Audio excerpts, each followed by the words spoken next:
Yes, this is Kirtana from Politicos. ప్రస్తుతం మనం ఉన్నాము సికింద్రాబాద్ ఈస్ట్ మారేట్పల్లిలోని అంబేద్కర్ నగర్ కాలనీలో. గత నెల రోజులుగా ఇక్కడ డ్రైనేజ్ వాటర్ అన్నది ఏరియాస్ లో అలా ప్రవహిస్తుందని తెలుస్తుంది. అయితే పిల్లలు కానివ్వండి, పెద్దలు కానివ్వండి, ఇటువైపు నుంచి నడిచి వెళ్ళాలన్నా చాలా ఇబ్బందులు పడుతున్నారు. మరి ఎవరైనా లైక్ GHMC వాళ్ళకి కానీ లేకపోతే ఇంకెవరైనా అధికారులను కలిసి మీరు కంప్లైంట్ చేశారా లేదా, ఎన్ని రోజులుగా ఇబ్బందులు పడుతున్నారో వారి మాటలో వినే ప్రయత్నం చేద్దాం. ప్రస్తుతం మనం స్థానికులతో ఉన్నాము, సో ఒక్కొక్కరిగా మాట్లాడదాం మనం. సార్ మీ పేరు? నా పేరు జగన్నాథం. ఓకే, ఎన్నేళ్ళ నుంచి ఉంటున్నారు ఇక్కడ? ఇక్కడ 63 ఏళ్ల నుంచి ఉంటున్నారు. చిన్న వయసు. ఈ వాటర్ అంతా అసలు ఎక్కడి నుంచి వస్తుంది? ఎన్ని రోజులుగా మీకు? ఈ గొంతులో నుంచి వస్తుంది మేడం. అది చెప్పాం అధికారులకు కూడా. చాలా బాధపడుతున్నారండి. చిన్న పిల్లలకి జ్వరాలు వస్తున్నాయి, కామెరలు వస్తున్నాయి, వాంతులు అవుతున్నాయి, చాలా ఇబ్బంది పడుతున్నామని చెప్పినా గానీ వాళ్ళు కొంత డబ్బు శాంక్షన్ అయింది, 70 లక్షలు శాంక్షన్ అయింది. మరి ఇంకా రాలేదు, అవి వచ్చినాక చేపిస్తామని అంటూనే ఉన్నారు. కానీ రోజు ఈ మురుగు నీరు వస్తూనే ఉన్నాయి, డ్రైనేజ్ నీరు. చిన్నపిల్లలు చాలా ఇబ్బంది పడిపోతున్నారు. మరి ఈ పేట పేరు చెప్పాలా? చెప్పండి. ఇది మరి రైల్వే పక్క అంబేద్కర్ నగర్, ఈస్ట్ మారేడుపల్లి, సికింద్రాబాద్. ఇక్కడ 63 నుంచి ఇప్పుడు రైల్వే అప్పుడే మొదలేసి కడుతున్నారు. ఇక్కడ ఎన్నో పాములు అన్ని చంపాం. స్థానికంగా ఇప్పుడు అక్కడ ఈ స్కూల్ కూడా మేము పెద్ద మనుషులు ఉండి కూడా కట్టించామన్నమాట, అందరికి అధికారులకు చెప్పి. అప్పుడు TDP ఉంది, అప్పుడు అధికారులకు చెప్పి పెద్ద 5-6 లక్షలు పెట్టి కట్టించారు. ఇప్పుడు చాలా నిర్లక్ష్యం అయిపోయి చిన్న పిల్లలు ఇబ్బంది పాలైపోతున్నారు. జ్వరాలు, వాంతులు, కామెరలు. ఈ పక్కనే మీకు బస్సు దవాఖాన కూడా ఉంది కదా, అంటే ఎవరికన్నా ఏమన్నా అయితే ఇక్కడికి వస్తారు కదా, బానే చూస్తున్నారు ఇక్కడ? చూస్తూనే ఉన్నారండి. వాళ్ళు కూడా కంప్లైంట్ వాళ్ళు కూడా ఏం పట్టించుకోవటంలా, అస్సలు పట్టించుకోవటంలా. వాళ్ళ పని వాళ్ళదే ఉంటుంది. చాలా ఇబ్బంది పాలవుతున్నాం మేడం. మీరు కూడా దయచేసి ఆ ఇబ్బందిని తొలగించే భావాన్ని కొంచెం మాకు సహకరించండి. ఈ మాడపల్లికి మొత్తం నీళ్ళు వచ్చి అంటే మొత్తం ఇక్కడికే వస్తాయి. పిల్లలు స్కూల్లో పోవడానికి అల్లాడతారు, భయపడతారు. ఈ టీచర్లు కూడా సరిగ్గా పట్టించుకోరు. అంతా నాటకాలు టీచర్లు కూడా. పైకి మాట బస్సు దవాఖాన ఉందని కానీ లేదు, వేస్ట్ దవాఖాన కూడా ఉంటాం కూడా పట్టించుకోరు. కాలు చూస్తారు, ఆ మందులు వేస్తారు, సూది చేయరు, ఏమి చేయరు. కనీసం ఇట్లా పట్టుకొని చూడరు మనుషుల్ని. జ్వరం వచ్చింది అంటే దానికి సంబంధించిన చెప్తారు అంతే, అంతే తప్ప ఏమి ఇవ్వరు. ఆ మందులు వేస్తారు, ఆ పోయింది అంటే చేస్తారు. ఈ మోరీలో వస్తున్నా మీరేళ్ళ కంప్లైంట్ ఇవ్వండి అంటే వాళ్ళు ఇవ్వరు. మేము ఇచ్చి కూడా స్కూల్ పోయింది. ఇప్పుడు ఆ మున్సిపాలిటీ వాళ్ళు వచ్చారు, చేయండి అంటే ఆ ఎత్తలా మేము సహాయం చేసినాం కొంచెం బట్టి ఆ డ్రైనేజ్ లెత్తానికి. చేసినా సరే ఎంత చెప్పినా పిల్లలు. కార్మికులు వస్తారు అంటే చెత్త గానీ అవన్నీ తీసుకోవడానికి జనరల్ గా వస్తూ ఉంటారు. చెత్త తెస్తానికి వస్తారమ్మా, వస్తారు కానీ తెల్లదాని వచ్చేస్తారు. అది ఊడుసు గల్లి ఒక్కటే ఊడుస్తారు, వేరే గల్లి ఉడవరు. రోడ్డు మీదే ఉడిచి వెళ్ళిపోతారు. వాటర్ చాలా ఇబ్బంది అవుతుంది, పిల్లలకి ఇన్ఫెక్షన్లు వస్తున్నాయి మేడం. ఆ వాటర్ తాపించి కూడా జ్వరాలు వచ్చి పడిపోతున్నారు. ఈ బస్సుని సరే ఇంకెవరు పట్టించుకోవటం లేదు. పట్టించుకోవాలంటే మీరు కూడా కొంచెం బయట చర్యలు కూడా మీరు తీసుకోవాలి. పిల్లలకు కూడా ఇన్ఫెక్షన్లు చాలా ఎక్కువైపోయినాయి. పిల్లలకి చిన్న పిల్లలు స్కూల్కి వెళ్తుంటారు, నడిచే పిల్లలు నడుస్తుంటారు. చాలా గలీజ్ గా అవుతుంది ఇక్కడ అంతా. మీరు కొంచెం పట్టించుకున్నట్టు కూడా ఎవరు రారు. ఫస్ట్ టైం మీరు రావటం మీ గల్లీ బస్సీలోకి. మీరు కూడా చాలా కొంచెం పట్టించుకుంటారేమోనని అందరికి తెలియజేయాలని నేను కూడా కోరుకుంటున్నా. గవర్నమెంట్ వాళ్ళు కూడా చాలా పట్టించుకోవాలి, ఎందుకంటే బయట చర్యలు ఎక్కువ తీసుకుంటారు కదా, ఇవి కూడా తీసుకోవాలి మంచిగా. అంటే కరెక్ట్ పొజిషన్ కూడా కొంచెం బస్సీలో ఉండాలి. మీ ఓట్లకైతే ఉరుకురుకొచ్చేస్తారు, వేయండి అనుకుంటా. మరి పండ్లకు జాత కాదా మీకు? చేత కావాలి కదా. మీరు కూడా ఎమ్మెల్యేలు, ఎంపీలు ఎందుకున్నారు? మీరు కూడా మేము చాలా సంవత్సరం మీ పుట్టి ఇక్కడనే ఉన్నామా మేడం, ఇక్కడనే పెరిగినాం, పుట్టి ఇక్కడనే పెరిగినాం, కానీ ఇక్కడనే పెళ్లిళ్ళు చేసుకున్నాం. కానీ ఇది మాత్రం ఈ పొజిషన్ మాత్రం అస్సలకి మారదు. మీరు మాత్రం బయట చర్యలలో బయట వాళ్ళకి తెలియజేయాలని మేము కూడా కోరుకుంటున్నాం. ఈ స్కూల్ కానీ ఈ కమిటీ హాల్ కానీ మొత్తం కూడా చేసినటువంటి విషయం చాలా అయ్యింది. ఇటువంటి విషయాలు గవర్నమెంట్ విషయాలు కదండి, మీరు పట్టించుకోవాలి. మీరు పట్టించుకోకపోతే మా వాళ్ళే అయితే చూడండి, ఇక్కడ పెద్ద ఆఫీసర్లు వస్తుంటారు. ఆఫీసర్లు వచ్చినప్పుడు చూస్తే మహాశయంగా ఉన్న చూడండి. కాబట్టి మీరు శ్రద్ధ చేసుకొని చూడండి, దాని పుణ్యం కట్టుకుంటే మీకే నమస్కారం. నా పేరు రమణ అండి, జయరమణ. మరి ఎప్పటి నుంచో మాకు ఆ మోరీ నీళ్ళు అయితే మా గల్లీ అంతా కూడా మోరీ నీళ్ళే తల్లి. తాగటానికి కూడా మాకు ఇది లేదు, కొనుక్కుంటున్నాం నీళ్లు మేము. మేను పంపుల కాడ పట్టుకుంటున్నాము. నీళ్లు కూడా సరిగా రావట్లేదు. పొద్దున్నే వచ్చి ఝాన్సీ మేడం సినిమాలలో ఇస్తుంది కదండి టీవీ 9లో అమ్మకు కూడా ఎన్నో మాటలు బస్తీలోకి వస్తే చెప్పినాం మేము. ఇక ఎవ్వరు పట్టించుకో. ఇక 24 గంటలు ఈ నీళ్ళే. మా మొగుడికి అయితే హెల్త్ బాగలేదండి. పోయిన సంవత్సరం నుంచి కూడా మూలనే పడిపోయి ఉన్నాడు. ఇక ఈ నీళ్ళ వల్లనే తల్లి హాస్పిటల్ లెగిచి కూర్చుంటానికి కూడా అవకాశం లేదు మా భర్తకైతే. ఈ నీళ్ళ ఆయనకి దమ్ము వస్తుందండి. దమ్ము వచ్చి గుండె మంచిగా లేదు అని అన్నారు. ఎర్రగడలో 20 రోజులు అడ్మిట్ అయినా. ఏమి సాయం కూడా ఇది లేదండి. గాంధీకి పోతే గాంధీలో కూడా అడ్మిట్ చేసుకోలేదు మా భర్తనైతే. అంటే అడ్మిట్ ఎందుకు చేసుకోలేదు? వాళ్ళు ఏమైనా కారణాలు చెప్పారా? అది టీపీ హాస్పిటల్కి వెళ్ళమన్నారండి. టీపీ లేదన్నారు. బయట కూడా నేను హెచ్చర్లు అవి తీసాను. టీపీ కూడా లేదన్నారు. అన్ని మందులు బయటనే కొనుక్కుంటున్నా. ఈ నీళ్ళ వల్లనేనండి. పిల్లలకి ఇంట్లో మంచిగా లేదు. మా కోడలు కూడా మొన్ననే కరెంటు స్టార్ట్ కొట్టి చనిపోయింది. ఆమెకు కూడా ఏమి పిల్లలు తల్లి లేని పిల్ల. ఈ పిల్ల 5 పిల్లలు. ఆమె కూడా బాగలేదు. నేను మా భర్తనే చూసుకునేనా వీళ్ళనే చూసుకునేనా తల్లి. ఏమి కూడా మాకు సహాయం చేయట్లేదు. పూలు అమ్ముకుంటానండి, ప్లాస్టిక్ పూలు. ఆ ఇల్లు కూడా పక్కారు. అందరం కిరాయిలకే ఉంటారు. పిల్లలు వాళ్ళందరూ కూడా 5 కొడుకులు అందరు కూడా కిరాయిలకే ఉంటున్నారు. వాళ్ళకి ఒక్కరికి కూడా ఏమి కూడా ఇల్లు కూడా రాలేదు. మా కొడుకులకు కూడా ఒక్క ఇంట్లోనే ఉంటున్నాం. చాలా చిన్న చిన్న రూములలో తల్లి. ఒక్క ఇంట్లోనే 5 ఉంటాం మేము. మరి గవర్నమెంట్ నుంచి మాకు ఏం ఆదాయం కూడా ఏమీ జరగలేదు. ఆ నీళ్ళ వల్ల కూడా మా భర్త పడిపోయి ఏమన్నాడు. రేత్రి అయితే ప్యానం పోయి ప్యానం వచ్చింది. సంవత్సరం అవుతుందండి. సంవత్సరం నుంచి పైకే లేవట్లేదు. మందులు అయితే 2 బుట్టల మందులు తల్లి. ఏమి కూడా హాస్పిటల్లో కూడా ఏమి ట్రీట్మెంట్ ఇవ్వలేదండి. ఇక్కడ దమ్ము గోళీలు అదే పీర్చేది అవి ఇస్తారు అంటే వీళ్ళు కూడా ఇస్తలేదు. నేను ఎంత కొనుక్కునే తల్లి. ఆ ప్లాస్టిక్ పూలు అమ్మితే 200 300 అమ్ముతా. అంతకంటే ఎక్కువ అమ్మను. ఆ పిల్లలు చదువుకునే ABCDలు ఒకటి అమ్ముతా. అయ్యి కొంటారు. బేరం అయితే అవుతుంది, లేకపోతే లేదండి. ఏమీ లేని పరిస్థితి తల్లి. మీ అట్టాటోళ్ళు ఆదుకుంటేనే కదా తల్లి. గవర్నమెంట్ ఏమి కూడా మాకు ఏం సాయం చేయటం లేదు.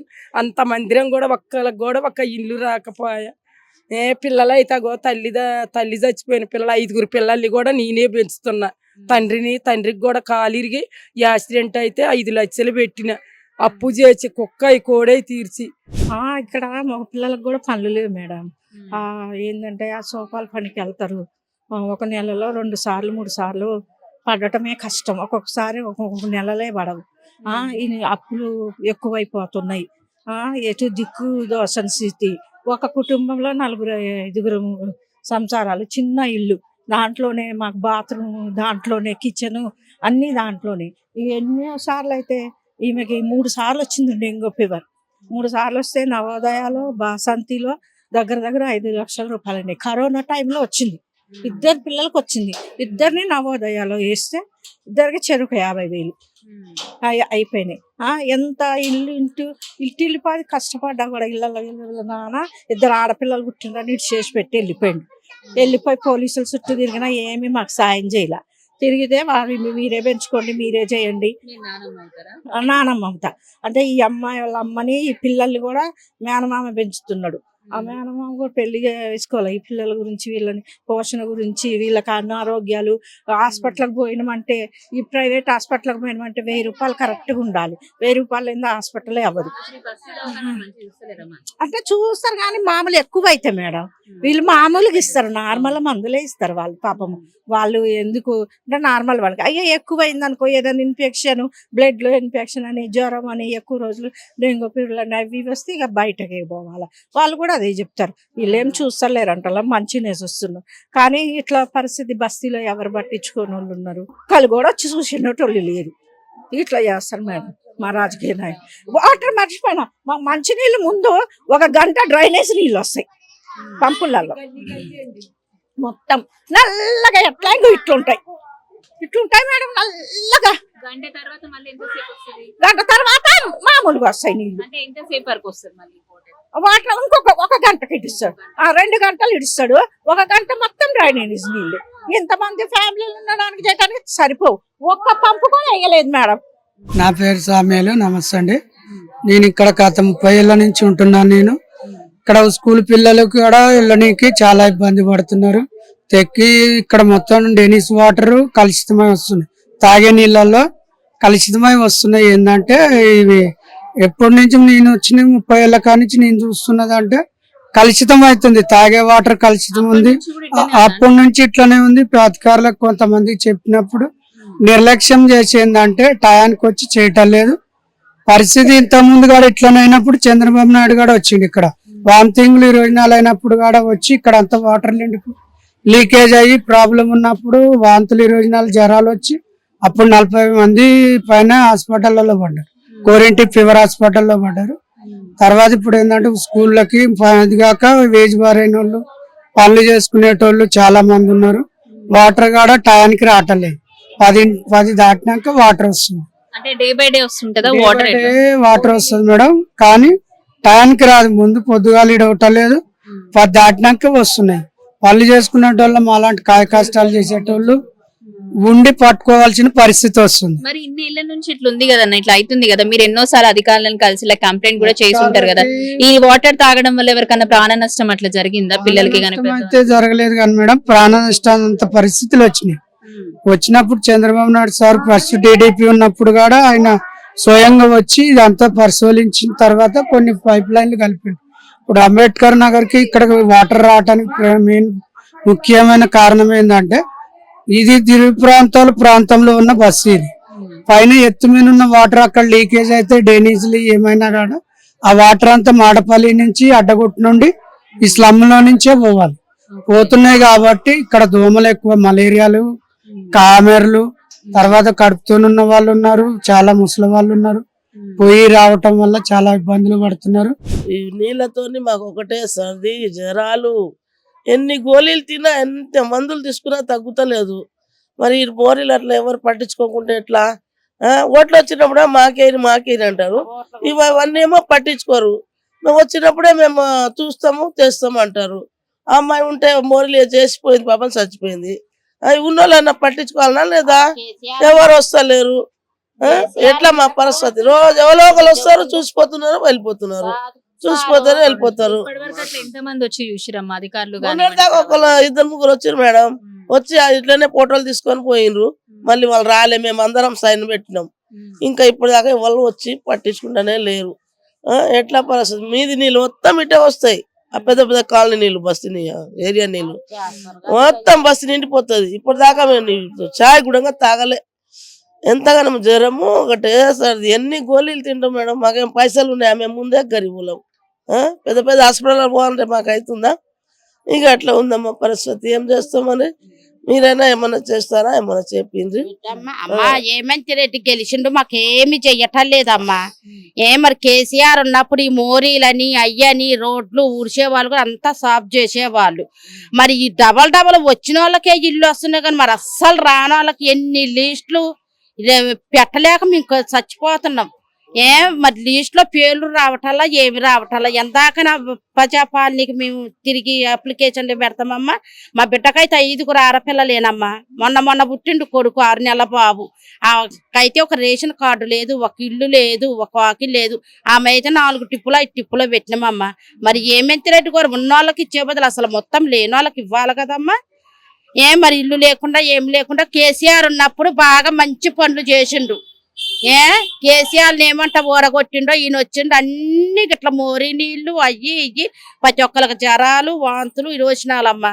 చిన్న చిన్న హాస్పిటల్, బస్తీ దవాఖాన్లు కూడా ఏమి మందులు కూడా హాస్పిటల్లో రావటాలు. కేసీఆర్ ఉన్నప్పుడు మంచిగా చూసేవారు. ఆ వచ్చిన వాళ్ళకి ఆధార్ కార్డు తీసుకొని పోయి ఆ ఫోన్లలో చూపితే మీ పేరు లేదు అని అంటున్నారు. రేషన్ కార్డు లేదు, ఇల్లు లేదమ్మా మా బిడ్డలకు కూడా. ఇప్పుడు అక్కడ మార్వాడి షాప్ అని ఉంది ఒకటి, అక్కడ డ్రైనేజ్ లీక్ అవుతుంటాయి. పైనుంచి వచ్చి అక్కడ లీక్ అవుతుంటాయి. ఆ వాటర్ అంతా ఏమైతే ఫ్లో అయిపోయి డౌన్ ఉంది కాబట్టి ఇక్కడ నుంచి ఈ లైన్ నుంచి ఇక్కడ నుంచి మొత్తం అంతా డ్రైనేజ్ వాటరే ఉంటుంది. నార్మల్ వాటర్ కాదు, డ్రైనేజ్ వాటర్. ఇది ఎప్పుడు వస్తుంది, జిహెచ్ఎంసీ వాళ్ళు వచ్చి చేస్తారు, ఇవాళ చేస్తారు, ఈరోజు ఫ్రీ ఉంటుంది. మళ్ళీ రేపు సేమ్ ప్రాబ్లం, సేమ్ రిపీట్. అంతే, ఎప్పుడు నీట్గా ఉండదు. నమస్కారం అండి, నా పేరు తాటికాయల యేసురత్నం. నేను ఇక్కడ సీనియర్ కాంగ్రెస్ లీడర్ని.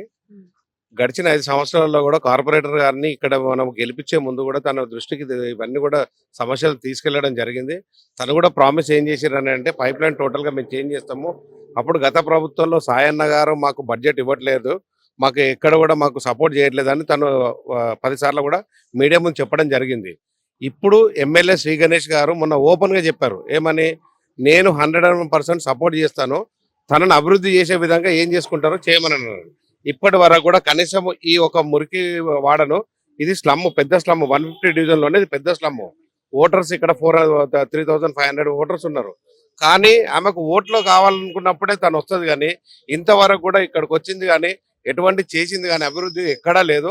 ఏమన్నానంటే ఏదో బీజేపీ పార్టీ, ఆ పార్టీలకు అతీతంగా ఎమ్మెల్యే గారు పార్టీలకు అతీతంగా కూడా తను మొన్న స్టేట్మెంట్ ఇచ్చారు, మీరు కావాలంటే మీరు రికార్డ్స్ తిరిగేసుకోవచ్చు, నేను ఏ పార్టీకి నేను ఇది కాదు, నేను ప్రతి అభివృద్ధికి నేను సపోర్ట్ చేస్తానని ఎమ్మెల్యే గారు చెప్పడం జరిగింది. ఆయన కానీ గడిచిన ఇప్పటి వరకు కూడా ఒక్కరోజు కూడా కనీసము ఈ ప్రాబ్లం ఏంటి, మీరు ఆ గార్బేజ్ చూడండి, అక్కడ వచ్చినా కానీ తను ఒక్క రోజు కూడా ప్రజల సమస్యల గురించి కానీ దేని గురించి కానీ పట్టించుకోవడం లేదు, ఏది లేదు. అంటే ఇప్పటివరకు ఈ ఏరియాకి 70 లక్షల వరకు శాంక్షన్ అయింది కానీ ఇంకా ప్రాపర్ ప్రాసెస్ అవ్వలేదు అని చెప్పేసి అంటున్నారు. దీని గురించి ఏం చెప్తారు? ఆమె తనతో నోటితో తనే చెప్తుంది కదమ్మా, ఇంతవరకు మాకు ఏ గవర్నమెంట్ నుంచి మాకు బడ్జెట్ రిలీజ్ కాలేదని. ఆమె చెప్పిన తర్వాత బడ్జెట్ రిలీజ్ అయిందని మరి ఆమె చెప్పాలి కదా, ఇంత బడ్జెట్ రిలీజ్ అయిందండి, మేము ఇవి డెవలప్మెంట్ పనులు చేస్తున్నాము, ఇక దీనికి మేము వాడుతున్నామని చెప్పాలి కదా. తనే చెప్తున్నారు మాకు, మీ మీడియా ద్వారా కూడా తను మీకు ఆల్రెడీ చెప్పింది, ఎమ్మెల్యే సాయన్న గారు నాకు సపోర్ట్ చేయట్లేదు, నేను బీజేపీ కార్పొరేటర్ను, నేను మహిళా కార్పొరేటర్ అని చెప్పి నాకు ఎటువంటి నిధులు ఇవ్వట్లేదు, ఏమి ఇవ్వట్లేదు, అందుగురించి నేను డెవలప్మెంట్ చేస్తలేనన్నది. ఇప్పుడు ఆమెకి ఇంకా టైం ఉంది కదా, ఇంకా 8 months 9 months టైం ఉంది. ఎమ్మెల్యే గారి దృష్టికి మేము తీసుకెళ్తాం, రమ్మనండి, బడ్జెట్ మేము రిలీజ్ చేపిస్తాం, అది నా రెస్పాన్సిబిలిటీ. నేను నా భుజాల మీద నేను ఎత్తుకుంటాను. డెవలప్మెంట్ ఇక్కడ చిన్న చిన్న పిల్లలు ఉన్నారు, పొద్దున్న లేస్తే వాళ్ళు పనులు చేసుకొని బ్రతికే వాళ్ళు ఉన్నారు. మీరు చూడండి వాళ్ళ ఇంటి ముందు ఒక్కళ్ళు కూడా ఈ బస్సుల్లో సంతృప్తంగా సంతోషంగా ఉండి చలో మాకు ఈ కార్పొరేటర్ పని చేసింది అనేది మాత్రం ఎక్కడ శూన్యం. 150 division is a failure corporator 150. Secunderabad east Marredpally Ambedkar Nagar లోని స్థానికుల్ని కూడా మనం కలిసాం కదండి. అసలు ఇక్కడ ఉన్న ప్రాబ్లమ్స్ గురించి వింటూ ఉంటే ఇన్నేళ్లుగా వాళ్ళు ఇన్ని ప్రాబ్లమ్స్ ని ఫేస్ చేస్తున్నారా అని అనిపించింది. చాలా ఏళ్లుగా ఇక్కడే ఉంటున్న కుటుంబాలు ఒక 500 కుటుంబాల వరకు ఉన్నాయి, 500 ఇల్లులు ఉన్నాయి. అందులో ఉండే మంద చూస్తే మాత్రం అంటే చాలా మెంబర్స్ వరకు ఉన్నారు అని చెప్పి తెలుస్తుంది. ఇది మాత్రమే కాకుండా 7-8 నెలలుగా ఇక్కడ డ్రైనేజ్ ఇష్యూ అన్నది ఉంది. ఎక్కడో అప్పు నుంచి అంటే ఎత్తు పై భాగంలో నుంచి వాటర్ అంతా లీకేజ్ అవ్వడం వల్ల ఇక్కడ ఉన్న స్లమ్ ఏరియాస్ ఏవైతే ఉన్నాయో ఆ గల్లీల వరకు కూడా ఈ డ్రైనేజ్ వాటర్ అంతా ఇలాగే వచ్చేస్తూ ఉంటుంది. అయితే ఈ 7-8 నెలల నుంచి పిల్లలు కానివ్వండి, పెద్దలు కానివ్వండి, అసలు ఇక్కడ నడవడానికే చాలా ఇబ్బంది పడుతున్నారు. దోమలు, ఈగలు ఇవన్నీ కూడా వచ్చేస్తున్నాయి. ఇన్ కేసు వర్షం పడితే మాత్రం ఇంకా దారుణంగా ఉంటుంది ఇటువంటి పరిస్థితి. ప్రతిరోజు అంటే డే బై డే వాటర్ వచ్చినప్పుడు 2 గంటల వరకు కూడా వాటర్ వస్తుంది. 1 గంట మొత్తం డ్రైనేజ్ వాటరే వస్తుంది, మరో గంట నార్మల్ వాటర్ వచ్చినప్పటికీ ఇంతమంది కుటుంబాలు పట్టుకోవాలంటే ఆ వాటర్ కూడా సరిపోవడం లేదు. బయట నుంచి వాటర్ తెచ్చుకుంటున్నాము. మేమున్న చాలా పరిస్థితిలో ఇళ్లలో పనులు చేసుకుంటాము, ఎక్కడైనా పని ఉంటే వెళ్ళి చేసుకుంటాము. ఆ డబ్బులతో మా ఆరోగ్యాలు కూడా అంటే ఈ నీళ్లు తాగి ఆరోగ్యాలు కూడా పాడవుతున్నాయి. ఇటు ఆరోగ్యానికి పెట్టుకోలేక మంచి నీరుని కూడా తీసుకోలేక చాలా ఇబ్బందులు పడుతున్నాము అని చెప్పి స్థానికులు కూడా ఆందోళన చెందుతున్నారు. ఈవెన్ ఇటువంటి పరిస్థితుల్లో ఇక్కడ ఉన్న అధికారులను కూడా చాలా మంది వరకు కలిసాం, GHS కార్మికులను కూడా కలిసాం. వాళ్ళు ఎప్పటికప్పుడు వచ్చి క్లీన్ చేస్తున్నా అప్పటి నుంచి వచ్చే వాటర్ కాబట్టి ఎవరు కంట్రోల్ చేయలేకపోతున్నారు. లోపల పైప్ లీకేజ్ ఏమన్నా ఉందా కూడా మాకు తెలియటం లేదు. కానీ ప్రతిరోజు మాత్రం ఈ డ్రైనేజ్ వాటర్ అన్నది మా ఏరియాస్ లోకి వచ్చేస్తుంది, ఇళ్లలో కూడా చేరుతుంది అని చెప్పేసి కొంతమంది చెప్పడం జరిగింది. మరి దీనికి సంబంధించి ప్రభుత్వం ఎటువంటి సమాధానం చెప్పబోతుంది? అధికారుల నిర్లక్ష్యం అనుకోవచ్చా, లేకపోతే ఎక్కడ ఏ ఇబ్బంది కలుగుతుంది? ఇన్ని నెలలుగా ఈ ఇబ్బందిని ఇలాగే కొనసాగిస్తున్నారు అని చెప్పేసి చిన్న పిల్లలు సైతం అనారోగ్యానికి గురవుతున్నారు. బస్తీ దవాఖానా ఇవన్నీ ఉన్నప్పటికీ చాలా మందులు ఉన్నాయి, అందరికీ అవి సరిపోవడం లేదు. డాక్టర్లు బాగానే చూస్తున్నప్పటికీ అక్కడ మందులు కూడా సరిపోవడం లేదని చెప్తున్నాయి. ఈ స్థానికుల ఆందోళన ఇప్పటికైనా ప్రభుత్వం దృష్టికి తీసుకెళ్లే ప్రయత్నం చేస్తుంది పొలిటికోస్. మరి దీనికి తప్పకుండా వీరికి వీలైనంత త్వరగా వీరికి ఉన్న ప్రాబ్లమ్స్ అన్ని కూడా సాల్వ్ అయిపోయి యథావిధిగా ఆరోగ్య పరిస్థితి చక్కబడాలని చెప్పేసి పొలిటికోస్ టీం కూడా కోరుకుంటుంది. ఇది ఇప్పటి వరకు ఉన్న update. Video journalist Venkat Goud తో Keerthana, politicos reporting from East Maredpally, Secunderabad, Ambedkar Nagar colony. Please subscribe to the channel and download the Politicos app from the links in the description.